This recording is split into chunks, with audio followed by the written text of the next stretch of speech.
ආයුබෝවන් හැමෝටම අද අපි ඇවිල්ලා ඉන්නේ ලංකාවේ තියෙන පුදුම හිතෙන තැනකට. මේක අපේ රටේ ඉතිහාසය, සංස්කෘතිය, කලාව කියන බලන්න මේක තියෙන ලස්සන මේ විශාල පර්වතය, අවට තියෙන පරිසරය. මේක දැක්ක දැනෙන හැඟීම වචන වලින් විස්තර කරන්න අමාරුයි. සිංගිරිය කියන්නේ පස්වැනි සියවසේ කාශ්‍යප රජතුමා විසින් ඉදිකරපු විශ්මිත නිර්මාණයක්. මේක අදටත් ලෝක උරුමයක් විදිහටත් පිළි අරගෙන තියෙනවා. මේ බලන්න මේ ජල උද්‍යාන පද්ධතිය. මේවා ඒ කාලේ ඔදම්ම තිබිලා තියෙනවා කියන එක හරිම පුදුම සහගතයි. ඒ කාලේ ඉංජිනේරු ශිල්පය කොච්චර දියුණු වෙලා තිබුණාද කියලා මේවාවින් පේනවා. දැන් අපි ටික ටික උඩට නගිමු. මේ පඩි පෙළවල් නගින එකත් එක්තරා විදිහක අත්දැකීමක්. දැන් අපි ඇවිත් ඉන්නේ සිංගිරියේ තවත් පුදුම හිතෙන තැනකටදී. මේවා ඇන්දේ කොහොමද, මොන පාටද පාවිච්චි කළේ කියන එක අදටත් අභිරහසක්. හැබැයි මේවා ලංකාවේ කලාවේ විශිෂ්ටතම නිර්මාණ කියලා කියන්න පුළුවන්. දැන් අපි ඔන්නේ කැඩපත් පවුර ළඟ. ඒ කාලේ මිනිස්සු මේකේ තමන්ගේ රූප දැකලා තියෙනවා.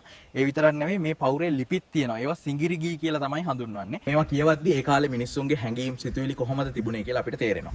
හරි, දැන් අපි එවිත් ඉන්නේ සිංගිරියේ තවත් ප්‍රධානම කොටසකට දැස්ලා. ඒ තමයි මේ සිංහපාදය. මේකේ තියෙන ගැඹීරත්වය ඇත්තටම අපූරුයි. කාශ්‍යප රජතුමා කොච්චර බලවත් රජ කෙනෙක්ද කියලා මේ වගේ පේනවා.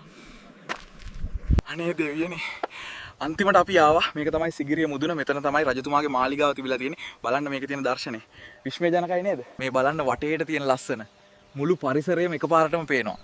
මේ වගේ තැනක ජීවත් වෙන්න ලැබීම කොච්චර වාසනාවක්ද කියලා හිතා ගන්නවත් බෑ. මේ තියෙන්නේ ඒ කාලේ මාලිගයේ ඉතිරි වෙලා තියෙන නටබුන්. මේවා දැක්කම හිතා ගන්න පුළුවන් ඒ කාලේ මේක කොච්චර විශාල, කොච්චර අලංකීර මාලිගාවක් වෙන්නේ නැද්ද කියලා.